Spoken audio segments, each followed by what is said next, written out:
Hello everyone and welcome to JournalForGills. My name is Lewis and in today's episode of JFG Meets we have former Gills forward Danny Kedwell on the show.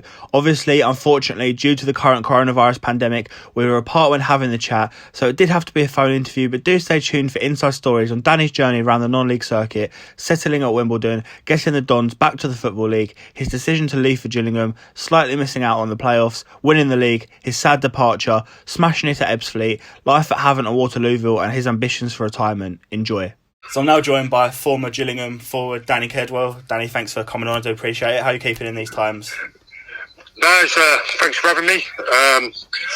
It's obviously difficult times, isn't it, for everyone. Just hopefully we get through it soon and we're back out and doing what we all love and just appreciate it more, didn't you know? So yeah, absolutely. What you got missing? One of those where you don't realise what you got to, you lost it, but hopefully, exactly. Sooner rather than later. So obviously, a footballer. Back at the start, we always ask our guests this. What got you into football right at the beginning? Don't know really. Just growing up as a baby. I can't remember obviously when I was a real baby, but apparently all I did was have a ball around me all the time. So it was just one of them things. I think just love football from early age. Just always had a ball around me anywhere I went. Yeah. I couldn't go in the car apparently without a ball. So really, yeah. Yeah. It's just all you know then, really, isn't it? Yes, well, I know, yeah. Yeah, fair enough. Getting into sort of playing at reasonably high level, playing at Chatham, stuff like that. How was it doing the rounds in non-league early on in your career?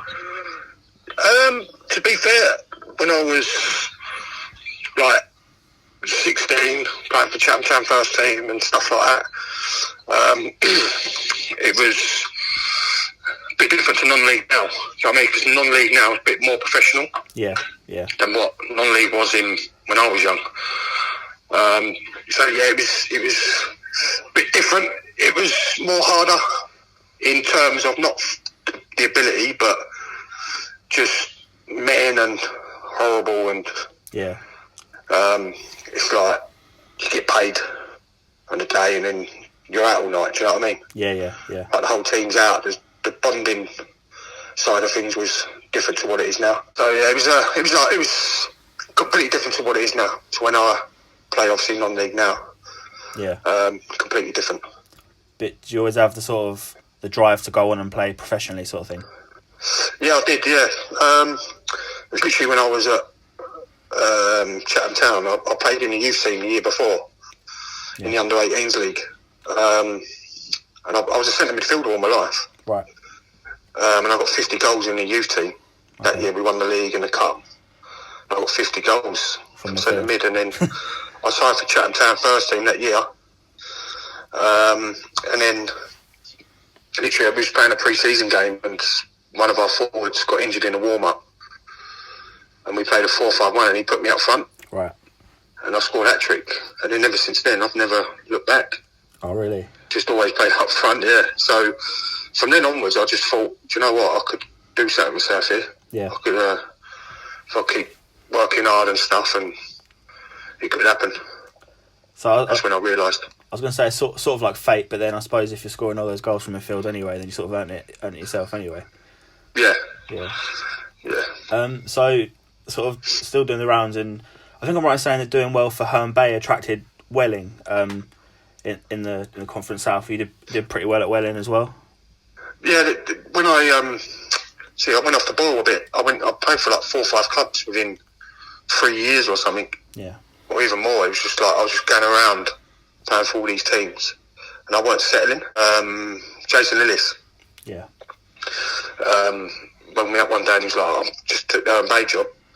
Would you come down? Blah blah blah." Like, so I was like, "Yeah, no worries." And I think I got like 28 goals that year. Yeah. And then AD come the following year. So I only had a year there. And then AD come, and then it went on from there really. From Herne Bay, I say. Yeah. But my career started spiralling up. Yeah. Yeah.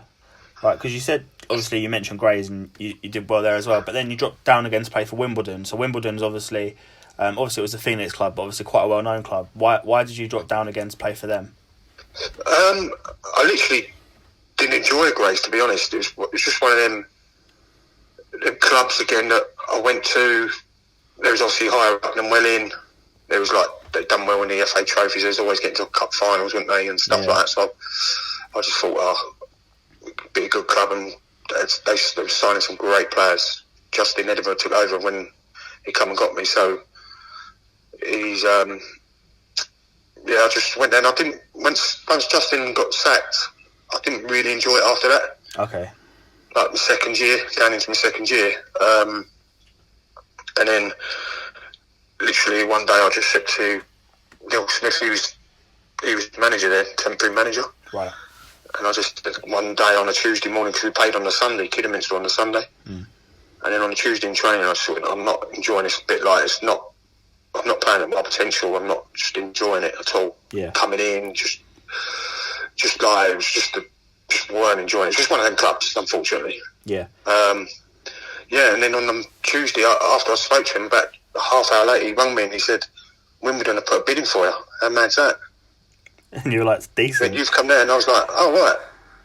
And obviously I knew their background, and I see them coming up the leagues and the support they was getting, and the publicity really as well. Like, they was on Soccer AM going up, weren't they? And at the time, and everyone was talking about them. So I just thought, okay. So then literally come off the phone, and then 20 minutes later the manager rang me and he said, can you come up to the stadium? And I met him, and then it just felt right. Yeah. It just felt so right at that time. And I always remember the Saturday, my first game, that was obviously the biggest crowd I played in. It was like nearly 3,000 people there, and it ain't much, but for that league it was, in the Conference South. Yeah. And then, just from then onwards, mate, I just really enjoyed it, and I was scoring goals for fun. So yeah, I think sort of you can be as good a player as you want to be, but the mental side of it as well, and actually enjoying your football plays quite a big role. So in terms of exactly, mate, it's so important. Like, you'd rather play for a team maybe a division below that you're enjoying it, and you sort of like settled with a project or something, rather than just a team above, just for the sake of playing at a higher level, sort of thing. Yeah, exactly, mate. That's what I've done, really. Like, people always go, I don't want to drop down, and I want to stay here. I'm just going to stay here and wait for something to come up. Yeah. But I don't see the point. You just want to go and play football. This is what football's about. You want to go and enjoy it. Yeah, absolutely. Yeah, no. I don't get it when people say that. I don't want to drop down. Like, obviously, I've spoke to people who I've played with over the years, and managers have come to me like, "Oh, do you reckon he'd come over to us? Like, have a word with him." You speak to him, I don't want to drop down. Right. Yeah. But you're not playing. You're not playing football. Do you know what I mean? Yeah. You're not. Why are you just going to sit there? Yeah. Just come and play football and enjoy your thing, and then you get your move anyway. But I never understood that with people, to be honest. Yeah. But me, I was the other way. I was like, I'm going to go and try it. I'm going to go and play. I want to see how it is. Do you know what I mean? And lucky enough that there was only probably one club, really, Grays, that so I didn't enjoy it. Do you know what I mean? Yeah. Yeah, I was going to say, when you sort of like, for any player, when it comes to retirement, you're going to sit back and think of the memories, and you've got to enjoy it, and you've got to think of playing rather than just sitting there. How was life at Wimbledon then? Because that was the first sort of, I think, proper club where it seems that you settled. There's a bit of a project going on, obviously moving up closer and closer to the Football League sort of thing. Yeah, it was such a good club.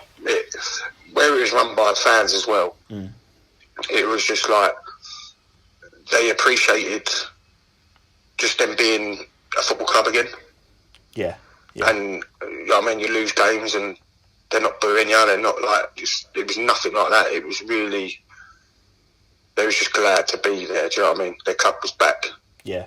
And so when you go out, it was just, you just had no pressure on you, and it was so good to like be there. And anywhere you went off the pitch, anywhere, there was just such a great bunch of fans and people behind the scenes, like the chairmen, everyone, the board, everyone.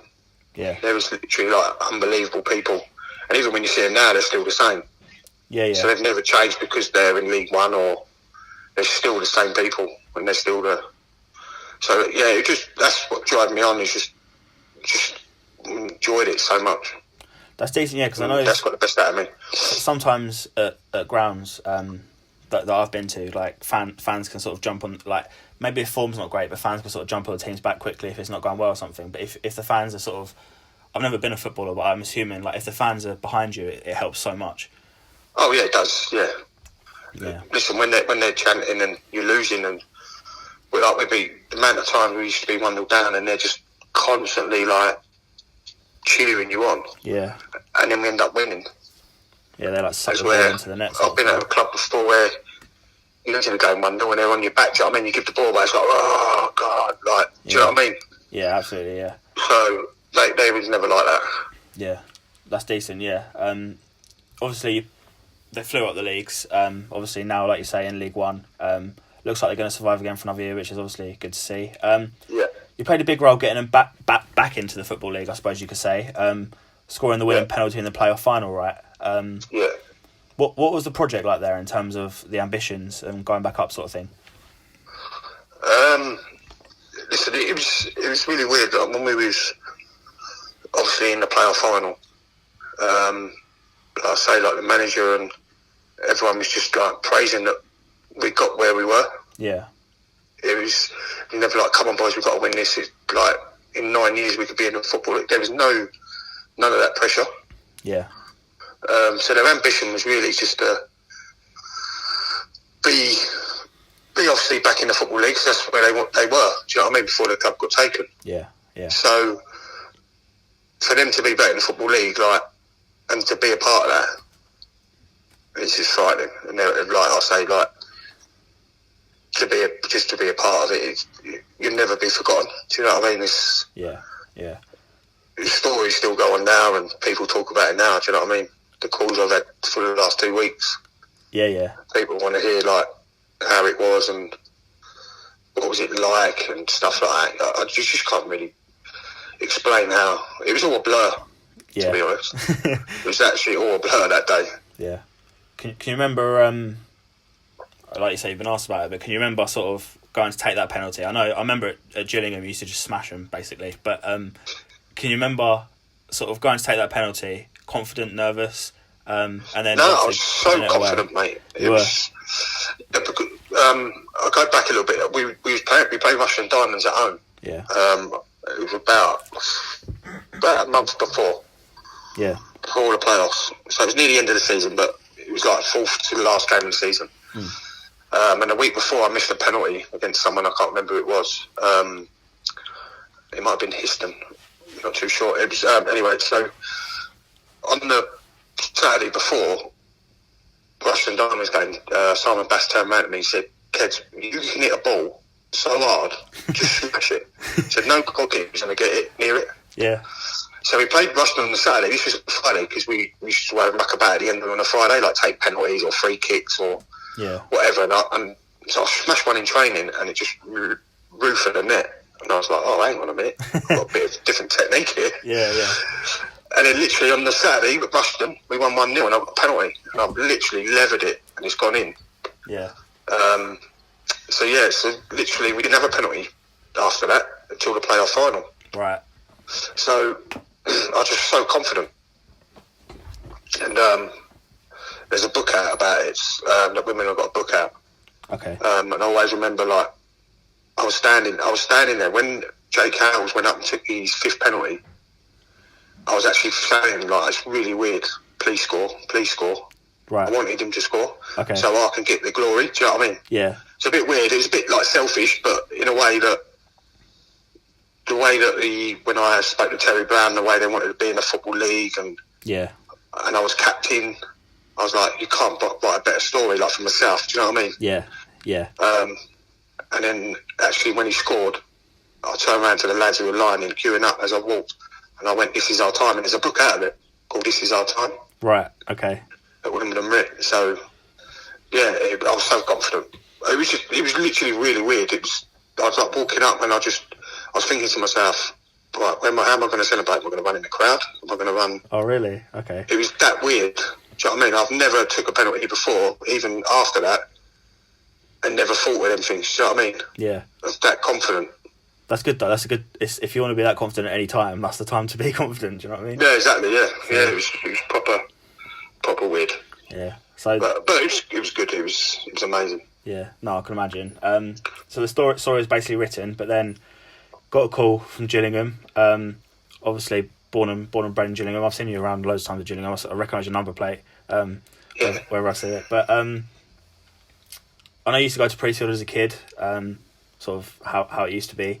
Was it a dream time for Gillingham?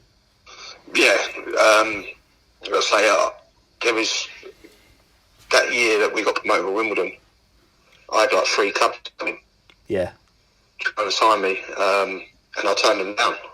So there was only ever one club that I'd ever gone to leave Wimbledon. Yeah. Because that's how much I loved it there. Yeah. So I was on holiday in Florida with the kids. So we played on the Sunday, and on the Tuesday I was flying out. So it was on the Thursday afternoon I got a call from the agent, and he just said, "Look, kids, I know you turned down like 3 clubs already." He went, "But I don't think you're going to turn this one down." And I was like, "Oh my God, I thought it was a Premiership club or something." I was like, "Hang on a minute, I'm going to the Premier." Yeah. And then he went, "Gillingham." And I was like, "Oh my God." I was like, "Really?" And he was like, "Yeah." He said, "They've just come in and put a bid in for you. But obviously, they want you to put a transfer request in. They ain't going to let you leave. You're going to have to put a transfer request in to leave." Right. So I was like, "Oh, no, I'm on holiday. I don't need this." Yeah. Do you know what I mean? Can't you just wait till I get back? Yeah. But Gillingham wanted it done as soon as possible, and Wimbledon wanted it done as soon as possible, because obviously they were like to get more like a new forward in or whatever. Yeah. Sort their deal out. So I was a bit like, oh God. So the next 3 days were just a nightmare. Yeah. Getting the deal done and the transfer request going in. But like I say, it was an horrible time. I was thinking, like, it's the only club I really ever would go to, because I've watched them since I was 3 years old. Yeah. Do you know what I mean? My dad used to take me when I was 3. Yeah. Do you know what I mean? And then, like, when I was growing up, I used to go every home game. Yeah. In the old Rainham end, standing there. Do you know what I mean? So, yeah. watching players and watching them, and I was just thinking, oh, this is my dream. So, yeah, listen, it was a good phone call, to be honest, but a bad one at the same time. A bit weird, you know what I mean? Worst holiday of your life then, basically? Well, yeah, it was. To be fair, I turned my phone off as soon as it got done. Yeah. I was thinking, right, my phone is off. Yeah. And I turned my phone off until about 5 days later, and I turned it back on, and I was like, oh my God. Did you have to think hard about it? Because obviously you said how much you loved it at Wimbledon. Did you have to weigh the options? Yeah. To be honest, it was like a yes and a no. Yeah. It was really hard because, like I say, I turned down 3 clubs, and obviously the fans that don't know that. Do you know what I mean? Yeah. But they knew one. They knew Crawley was one of them, because I played a game after that, and they was all wearing t-shirts. There's something money can't buy. Okay. So I knew one, but there was another 2. So it's like they didn't know that situation. So until I come out and done my press release of the reasons why and stuff, it got a bit easier. Yeah, it's kind of hard because it could always break in the media, like oh, the fans love you, oh, he's turned down this club for us, and then it's like, oh, Kedwell's handed in a transfer request, and then that's all they find out, and then they're like, oh, what's he done that for? And they don't understand the full story, sort of thing. But, no, exactly. And literally, it's like, I've lived in Gillingham all my life. Yeah. It's on my doorstep. Like, who wouldn't, do you know what I mean? Yeah. Your boyhood club. Yeah. You've watched since you were younger, do you know what I mean? So, yeah. I'd have been a bit stupid not to, do you know what I mean? Yeah, that's fair enough. And I felt like I've done my job, what I've done. Yeah. Like, their ambition was to get back in the Football League. And I was part of that, and I scored the winning goal to get them where they wanted to be. So, some people do that, stay at the club, don't do so well, and then you get forgotten. Yeah. That was my thinking progress of it as well. Yeah, sort of thing, like you finished one project, you want to start another project, sort of thing like that. It's fair enough. But, like, obviously you carried on scoring goals at Gillingham, hitting double figures in the first season. What was the secret to just keep scoring goals? What was your thinking behind it? Really, it's just something I had, do you know what I mean? Natural, yeah. And to be fair, I thought my first year I know I got 14 goals, but I was finished top goal scorer. Yeah. But I was used to like 20 odd this season, do you know what I mean? So I was like, oh mate, I always want to hit 20, that's my target. So I was a bit disheartened that I didn't hit 20. Okay. But listen, it was to finish top goal scorer for your hometown club that year, getting the golden boot, do you know what I mean? Yeah. I can't complain. Yeah. And then obviously, like the second year, top goal scorer again. And then the third year when I was there, like I was top goal scorer then. Yeah. So, but I think we'll get round to that bit in a minute, mate. Yeah. Yeah. Cool. Well, yeah. Cool. How important would you say work rate is being a striker? Because I think that's something that fans always sort of applauded you for, was for your work rate. Yeah, I've always been that sort of player. Like if things ain't going right for you, which games don't, as long as I always had that. If I work hard for the team, then I could do something that wins us the game. Do you know what I mean? Yeah. Like shutting the ball down, winning it back, or letting them kick it out of play. We get the ball back and we go and score. Do you know what I mean? I always had that mentality, and listen, I always tell even my boys now, work hard, no one can complain. Yeah. That's all you can ask for. You can't, like, obviously you've watched football in games and people stroll around, do you know what I mean, when it ain't going right for them. Yeah, yeah. Where I've never had that mentality, so. Yeah, I think like as a coach or as a fan or whatever, is you don't always demand the performances, but you demand the work rate. That's the minimum you've got. Yeah, that's all you can do. And I've seen players, like you say, I think especially if you're struggling in a game, strikers aren't always seeing too much of the ball, and if they're not putting the work in, they're just sort of standing there, jumping for a header. Oh, we lost that header. Oh, that ball didn't come through to me. That sort of thing. It's really frustrating. So I think exactly. Seeing the work rate is definitely what you want to see. Yeah. So first year in League Two, just missed out on the playoffs, obviously under Hess. What was the feeling there? Because obviously it was a bit gutting for us as fans. Yeah, it was. Listen, he was he weren't just managed me. He was like a good mate. Yeah. So it was guttering. But I think the good thing is that he was still around. Yeah. Obviously, he went as director of football. Yeah. So he was still around the club, which you could take a little bit. But yeah, it was unfortunate that year, to be honest. We should have got in the playoffs with the team we had. Yeah. And the performances we put in, and there was like a few games I remember we lost, and we lost that. Yeah. Do you know what I mean? So I just think it didn't go his way. Yeah. As where some managers, it'd have gone their way and it'd have been a whole different story. Yeah. Like you say, he's still around. I think Gillingham for a few years now have had a sort of philosophy of having people around the club that sort of know the club. Do you think that sort of helped? Because I think until this, or maybe just in Edinburgh, but until this season where Steve Evans has come in, I think fans have been a bit critical of managers always having some sort of relation to the club. But how do you see it as players? Does that change it for you? Yeah, I don't know. Listen, like Martin Allen, he had nothing to do with the club, and obviously we got a promotion. Yeah. But Hesse was still around. He still had an input. Do you know what I mean? Yeah. I think all clubs, no matter where you go, like in the top Premiership clubs, old players are still around it. Yeah. If it's academy, if it's something they're involved in, because they know what the club needs and what about and what they're about. Do you know what I mean? Yeah. And what the fans want and stuff like that. So sometimes it's good to help. Yeah. And to be around. Even with Barcelona, they always do it with ex-players and that, didn't they? So.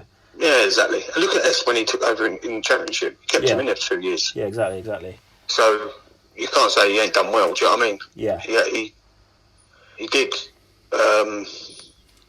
So yeah, I think it's important sometimes. I think sometimes you have to have a change, but there will be a time when a Gillingham ex-player or something will come in. Yeah. And they'll do really well. Yeah. And before you know it, you'll be in the Championship or something, and you'll be like, oh, hang on a minute. Yeah. Because it's just unfortunately, like obviously AD, bless him, he didn't do too well. Do you know what I mean? Yeah. Ex-player was a legend. Yeah. And this is where I come back to earlier, like if I'd have stayed at Wimbledon and I didn't have a good season, the fans' thought of you is completely different. Yeah.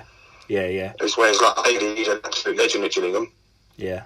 He's come back as manager and people got different opinions on him. Do you know what I mean? Yeah, because when he was there as a player, it was a bit before my time. So like I couldn't appreciate properly what he did as a player. So people sort of my age and a bit younger, they're mostly going off him as a manager. So unfortunately, yeah, exactly.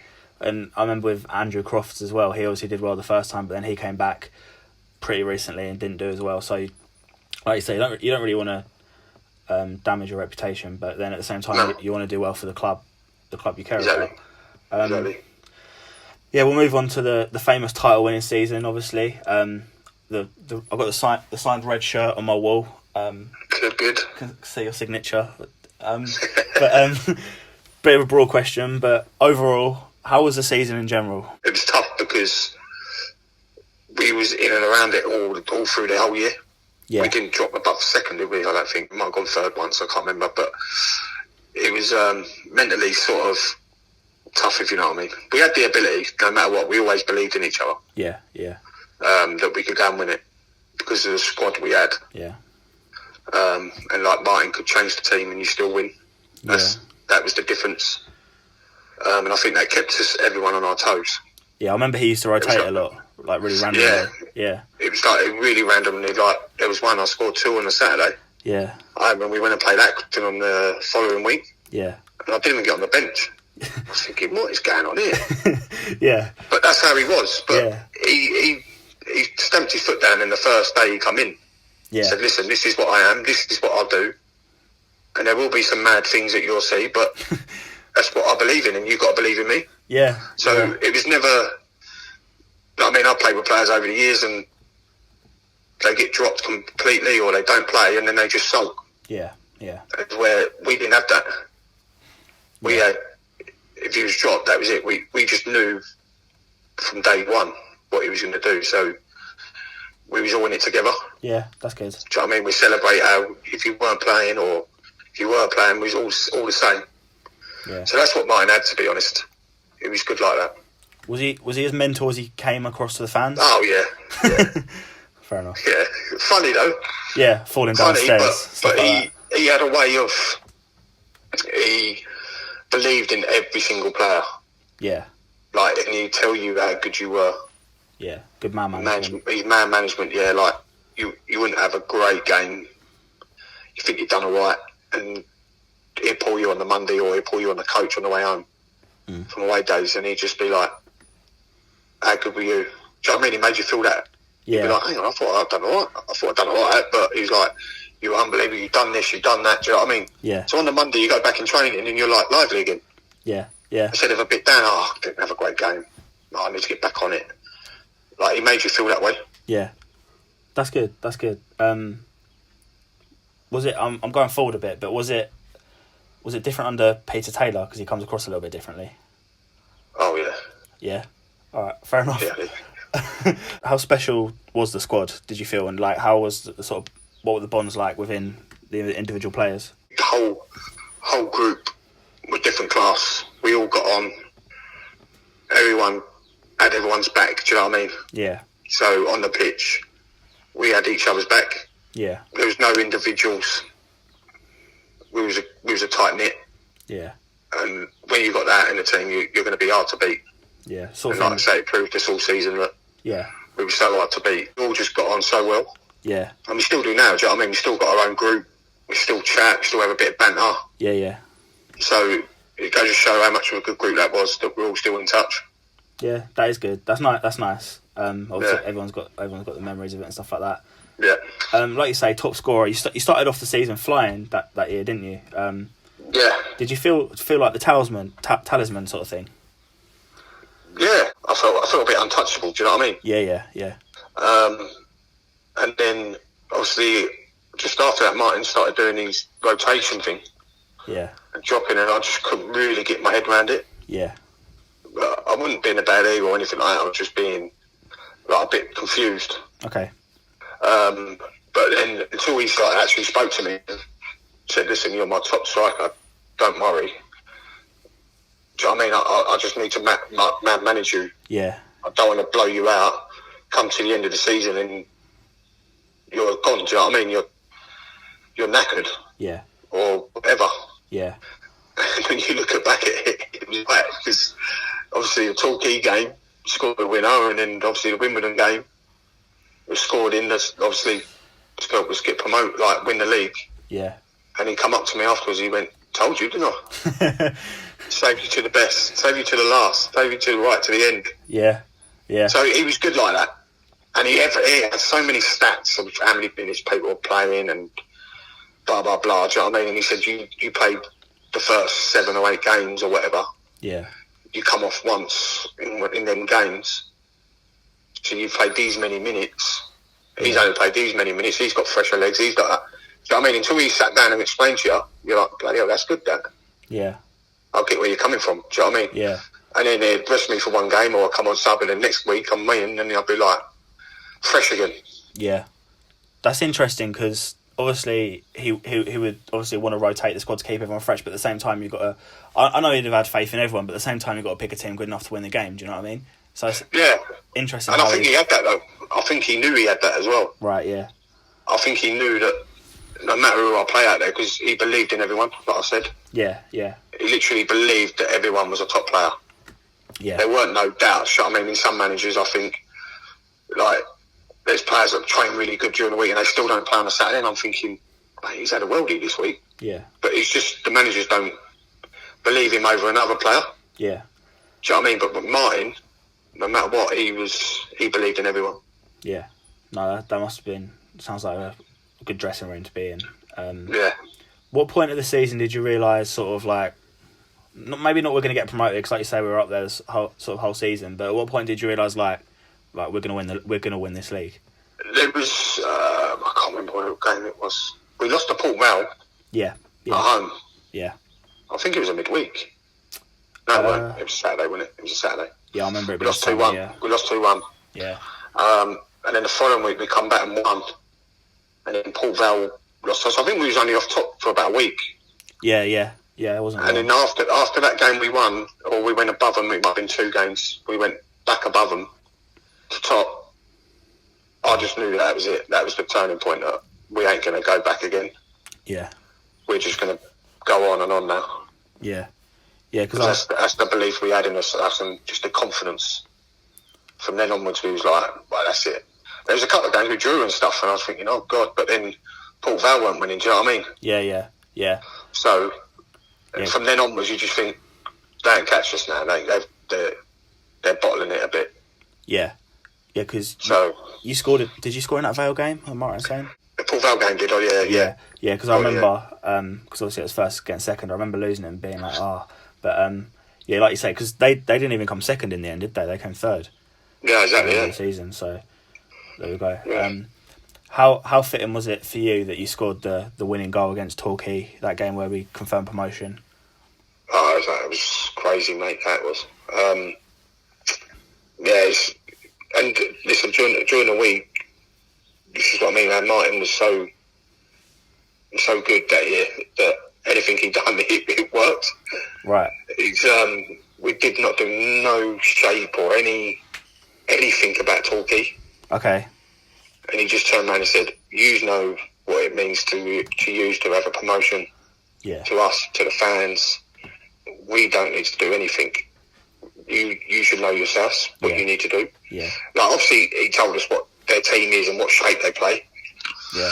But we never watched any videos. We had a fun week, all week. We were just having 5-0s, games, do you know what I mean? Like little bantam games and stuff like that all week. Yeah. So he took that pressure off us. So it could have gone the other way. Like, we've got to win, we want a promotion, we want this, we've got, come on, boys. Yeah. But he went the other way. He just relaxed. Yeah. So relaxed, and we went out and we were just so relaxed. Yeah. And then obviously scoring the winning goal, and then I remember the last 15 minutes. I said to him, how long? And he went, 15. I was like, good God, it was the longest 15 minutes I've ever seen. It felt like a whole half. Yeah, I bet. He was just going and going, and I hit the crossbar for free kick. I was thinking, oh no. I just remember my heart just dropping when they hit the bar. I was thinking, good God. Yeah. But yeah, it was such amazing that feeling when we literally the final whistle went, and obviously to be a part of that and scoring that goal for your boy dream, like club. Yeah. I can't like it, can you? Do you know what I mean? As well, like when Torquay are coming and you're obviously trying to hold on to the win, being a striker, there's only so much you can do. Do you know what I mean? Like, you're not. Yeah. You can't defend that much. But... I just kept thinking, if I'm going to get, I'll run to the corner. Even 15 minutes to go, I'm going to run in the corner. Yeah. I'll hold it 15 minutes if you have to. Fair enough. Got to do what you got to do. Yeah, exactly, mate. Do you think it might have been different if we didn't get the promotion that day? I remember we had Cheltenham. Yeah. During the week, we lost. Yeah. Away. But which was a bit. It must have been like in the writings to be like, because if we'd have won that game, we'd have won the league. So it was meant to be, I think, or maybe we just thought, no, we want to win it back at home. Yeah. And Martin said that he went, "We don't want to win it here anyway. We want to win it back at home." Yeah, that's fair enough. So, yeah. So obviously coming up to the Wimbledon game, he'd done the same again, really. Yeah.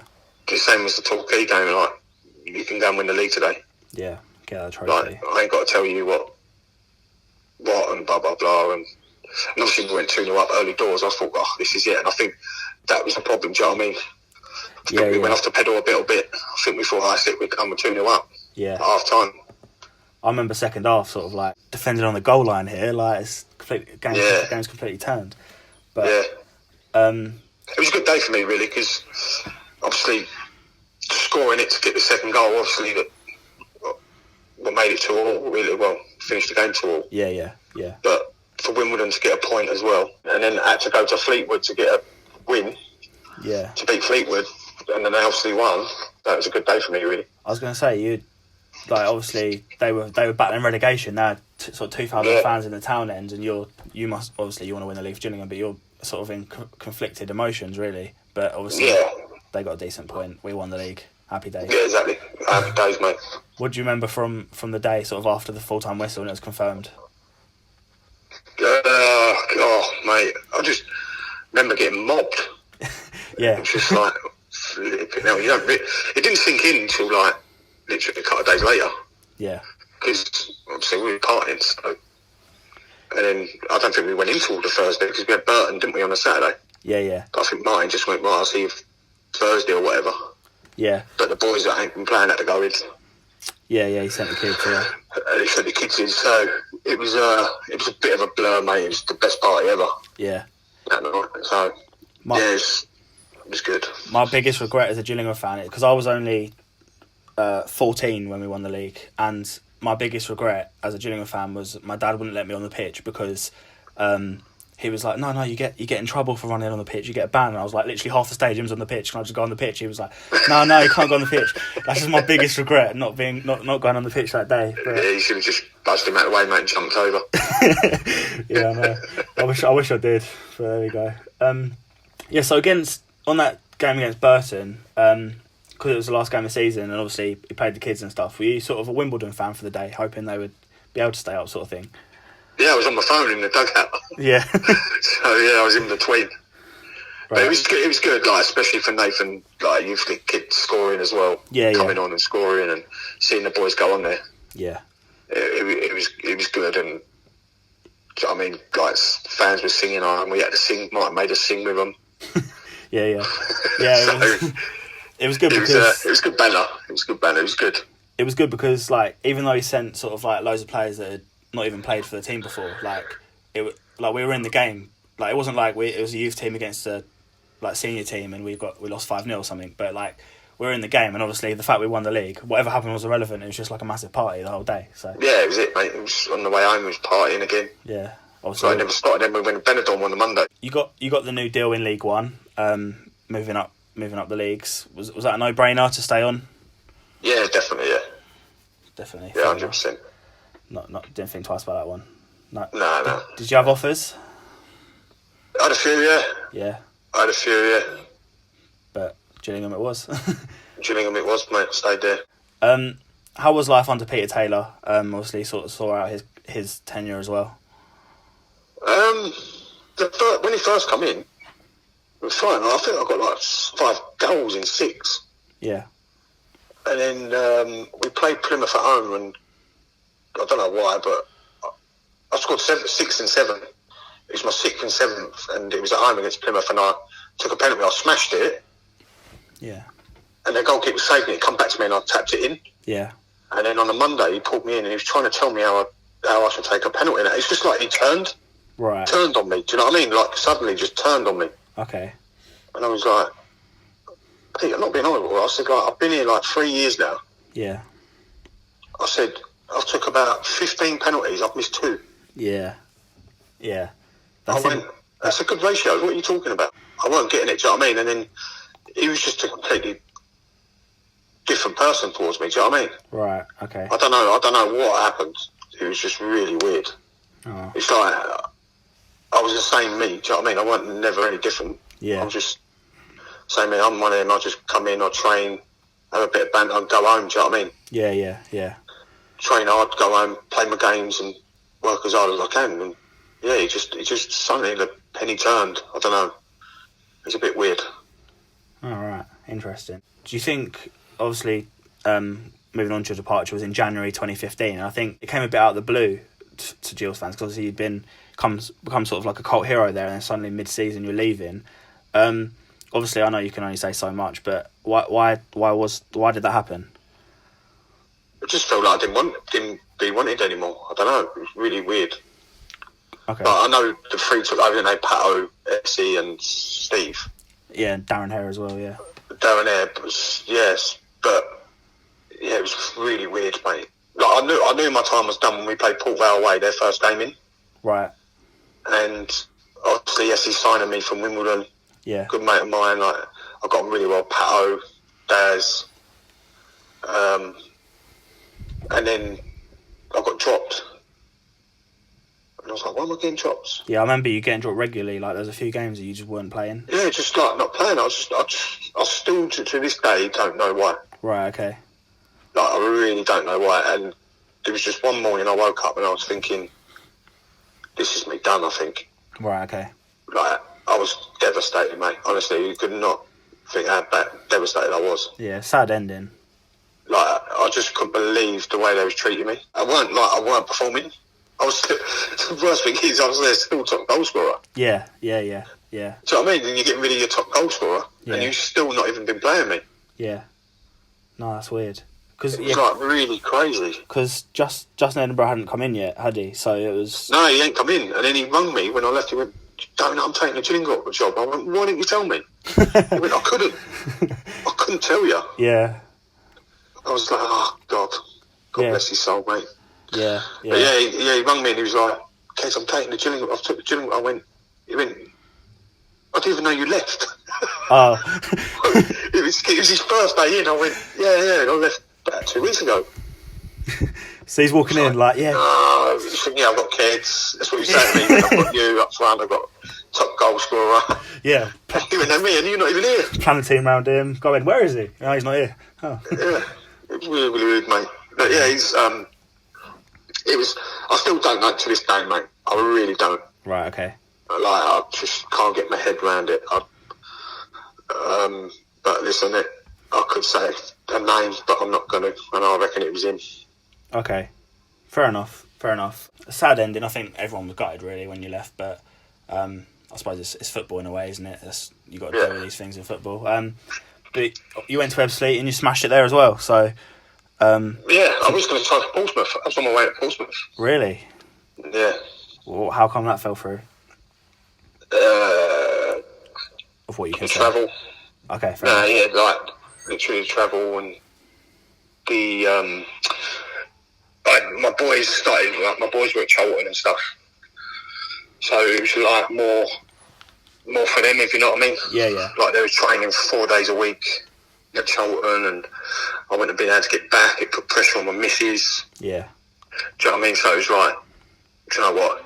I was literally driving down there and I got a phone call when I was past junction 9 on the M25, and Peter Varney rang me.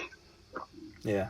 And said, "We're interested, blah, blah, blah." And it was just their ambition to what they wanted to do. It felt like it was like Wimbledon again. Yeah. They was in the comp staff, they had a good backing, they wanted to be here, they got this new stadium, this building. So, yeah, that's what drew me to them, really. Yeah. So sort of, when you're on your way to Portsmouth, you're sort of like, oh, I don't really want to do it, but you got to, like, it's not... Listen, Portsmouth are a massive club, do you know what I mean? Yeah. Like, they're a huge club. Yeah. But like I said in the story, like what I said earlier, it's like, do I go there and I don't do too well? I'm stuck there for 2 years. As where Ebbsfleet, they were up and coming. The buzz was unbelievable at Wimbledon. Yeah. I want that again. Do you know what I mean? Get them back, but get them in the Football League where they've never been before. Yeah. Do you know what I mean? So it was like, I'm that sort of person. Like, I like things like that. Yeah. Yeah. That's fair enough. I can understand the pull there. You helped get them up to sort of the National League straight away, which was a pretty good start. I think obviously the main talking point of your time there was the playoff run in 2018, and how confident were you going into that, and how gutting was it missing out as well? I still say to this day, if we didn't have the troubles what was going off the field, okay, I think we would have gone and got promoted. Do you think? Yeah, I think so. That must have been pretty gutting. I think that, saying that, and I think the game situation as well. Like, we played on the Wednesday, all the shot went extra time penalties. Tranmere didn't have nothing all week. Yeah. And then we have a 12 o'clock kick-off Saturday. Yeah. It's like 3 o'clock, 12 o'clock done now, but I mean, it's still, we play on the Wednesday, Thursday we're off, Friday we're back on it, travelling. Yeah. And then we're playing on Saturday. Yeah. So it was tough like that. And obviously we went 2-1 up, and then as soon as it went extra time, I was thinking, that's it, we're done. You can just tell, like, everyone's legs were gone. Yeah. You just looked fatigued. Yeah. And they looked fresher, do you know what I mean? Yeah. And I remember... But it's a shame, really, it's a shame. Yeah. And I remember, like, just missing out the next year as well, and it's coming so close, but, like you say, off the field issues and stuff. Yeah, I just think that was more the point, really, to be honest. Yeah. Yeah, because I know they've still got some sort of issues now, but I think there's some way to sort of getting it sorted, so that's... Yeah, I hope so. I do hope so. Obviously a positive. Yeah. I know you said that they sorted you out in terms of sort of setting you up working at the academy. Is that still in place now, or...? Yeah, I still do the academy. Yeah? Yeah. How's that which for you? is good. So that was one of the reasons as well. Like, I was thinking of my future more than now, do you know what I mean? Yeah. It was like, they offered me to run the academy, be head of the academy, set it all up, get it up and running. Okay. Which has been tough. Do you know what I mean? I went in and there was only 3 teams. Yeah. Youth teams. Like, now I've got every single age group up to 19s. That's good. So I've recruited, built it really well. Yeah. And obviously I'm building a training facility now in Gravesend, which hopefully planning goes through in a couple of weeks. If it all goes to plan, but with all this going on, I don't know, it could take longer now. Yeah, true. So overall, for Ebbsfleet, enjoyed your time there? Yeah, it was brilliant. I could say it was brilliant, mate. Yeah. I can't lie. It was just some stuff behind the scenes, really. Yeah. That we can't control or help. Yeah. But yeah, it's a good club, mate. It's a very good club. Yeah, and obviously this time just missing off the icing on the cake of getting into the Football League, but... Yeah, that's it. That's football, unfortunately, yeah. Yeah. Some things just stepped in the way, and maybe one day. Maybe they will one day. Maybe. Obviously, hoping now that they're going to stay up this year. Yeah. But we'll see. So why the move to Havant then? A bit more west than what you're used to. Why did that come about? Yeah, I said that about travelling to Portsmouth. It's right next to it. Yeah. Makes sense, does it? Yeah. No, hey, to be fair, because I was coming at the end of my contract at Ebbsfleet, I spoke to Paul Doswell when he was at Sutton. Okay. And he wanted to sign me at Sutton. Right. And then obviously he left.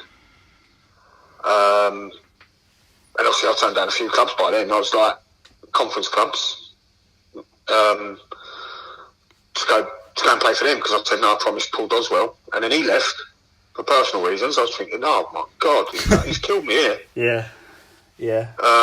But no, he, to be fair to him, he rang me 2 weeks later and he was like, look, I'm taking the Havant job. Okay. It's closer to me, like I couldn't do the travelling anymore. It was like all his personal stuff. Okay. He said, I'd like you to come here, and I was like, oh God. And he was like, you promised me. I was like, yeah, but that's different. You know, starting to have it's a bit further. Yeah. So I could have done something. But no, it was the same sort of thing, mate. Like, the players he was signing, obviously he had Mags and Andy Jury was at Ebbsfleet with me. Okay. Coming down and stuff. So I was just like, yeah, do you know what? I'll have a go at that. Yeah. There's like 4 of us around here, so we only have like literally 1 drive a week. Oh, that's all right, yeah. So it ain't too bad, do you know what I mean? I can sleep the rest when they're driving. Yeah. But on a good run, mate, it's only an hour and 15 minutes, but yeah. if you hit traffic, it's a bit of a nightmare, but when there's 4 of you, you've got car schools, a bit less stress, do you know what I mean? Yeah. You're travelling down on your own every day. Yeah, that's fair enough. Yeah, I was going to say, like, imagine getting the phone call and being like, "Oh, I've taken the Carlisle job. I want you to come here." And you're like, "Yeah, good now." You promised me. No, yeah, a bit different. But, what's the plans there then? What's happening? What's happening with Havant in terms of their ambitions? Obviously, get back in the conference, mate. Yeah. Obviously, they got relegated last year, which was a bit gutting for them. Do you know what I mean?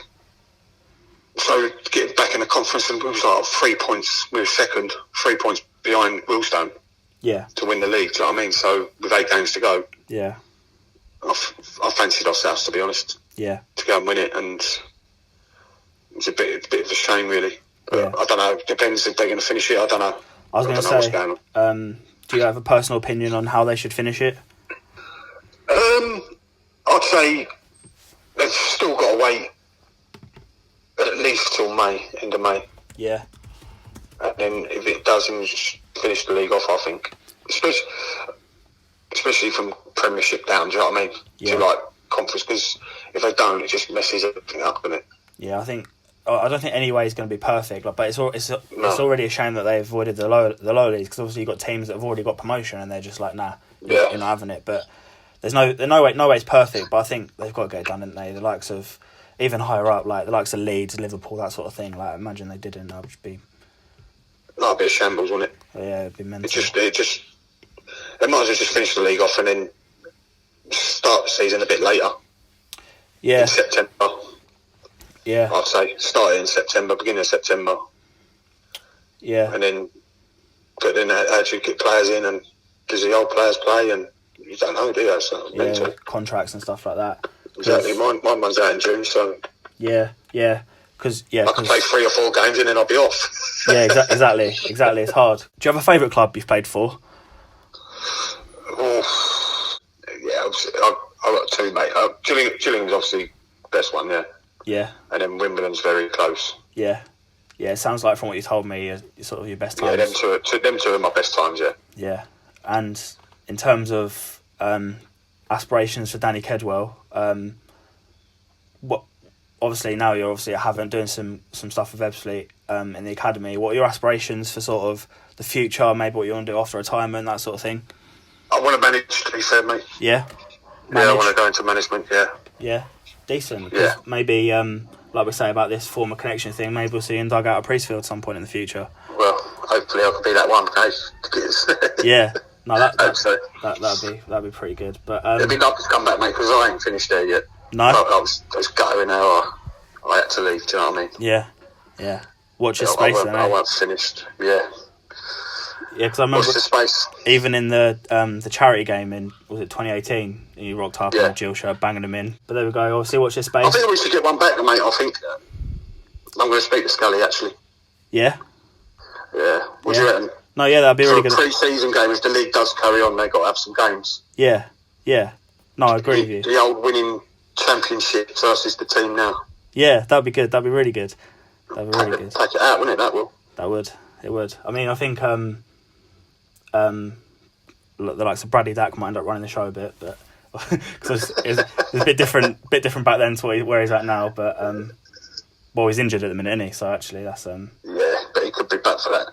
Yeah. I don't know. They won't let him play. Actually, to be fair. Yeah, that's true. Yeah. Probably not. Yeah. I just on the show. Yeah. Yeah. Yeah, because our defence has been pretty good this season. So if you rocked up and started making them look silly, I think I would start asking a few questions. Yeah, mate. He might sign me, mightn't he? He might get me. Yeah. He was Crawley manager when he signed me, didn't he? Steve Evans. Yeah.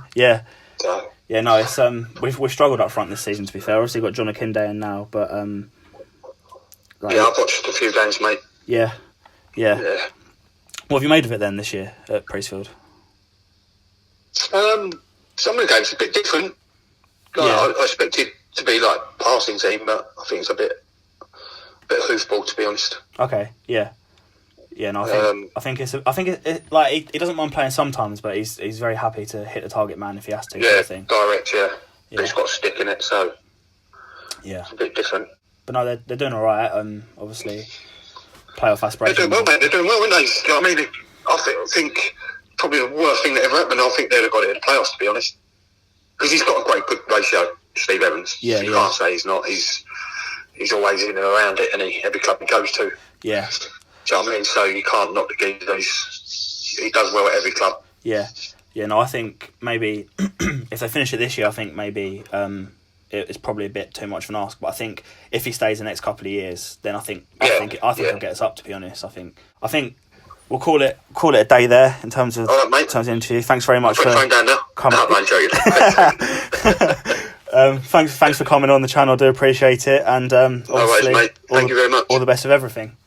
Cheers, mate. So that's that for this episode of JFG Meets. I'd like to give another huge thank you to Danny for taking the time out of his day to chat to me. Please do like the video if you enjoyed, and feel free to leave a comment and subscribe to the channel as well. Please check out all of our other platforms, which can be found in the description, and do let us know anyone else related to the club that you think we should get on the show in the future. We do have a few episodes lined up already, so keep an eye out for those. See you soon.